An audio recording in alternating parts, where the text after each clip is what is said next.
Welcome to the next instalment of Lena for Lent. And my topic today is practice and repetition. And in Lena for Lent, we're thinking about how to get fit, both in terms of body, mind, and spirit. So, practice and repetition. Well, I brought you to the place actually where I sit on the settee to relax. And I brought you here because adjacent to this seat and ready for me to pick up at any moment is my bass. I do quite a bit of practicing and repetition on this. And one of the most important things I find if you want to get better is you need access. You need easy access to the opportunity to practice.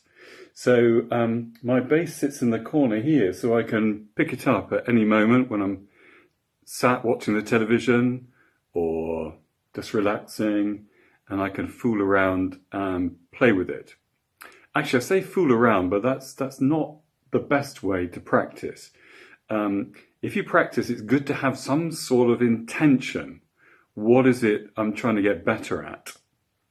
And that also means paying very close attention to what you're doing, kind of watching, listening, and if things are not quite working out, paying enough attention to hone in on what it is that needs to be changed. And then certain things that you just get better at through repetition. That's absolutely true. But I find you need to repeat in a way that's fun.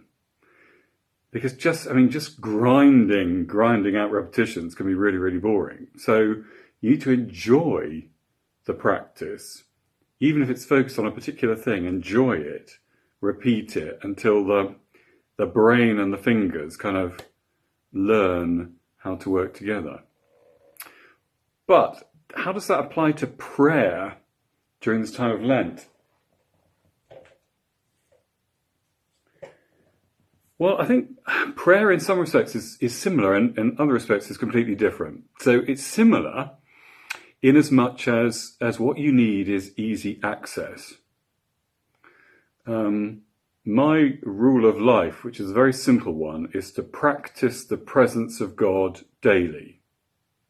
So to find at least one opportunity in each day when I'm wanting to pay attention to how God has been present in my life. So I need a routine that makes that easily accessible. So I know that it's going to come up in the course of the day.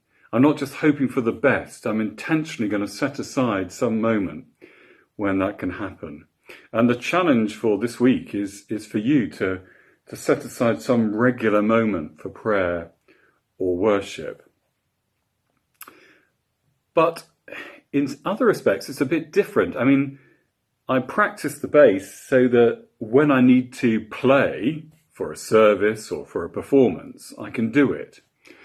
But with prayer, you're not really practicing in order to pray. Whenever you pray, you're praying.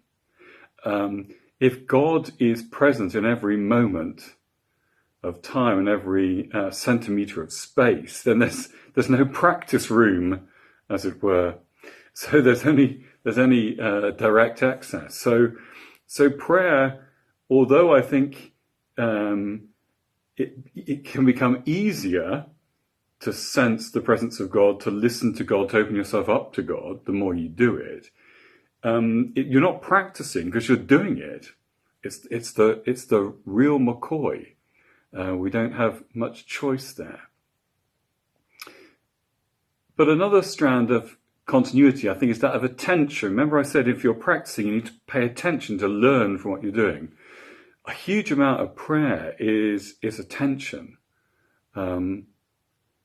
Listening, waiting for signs of God, but also paying attention to what it is you've seen, noticed, heard, struck, felt, that struck you rather than strike somebody else, that struck you, that you felt. And then turning your attention on those in prayer and asking, where was God in that? And what does God want to teach me through that?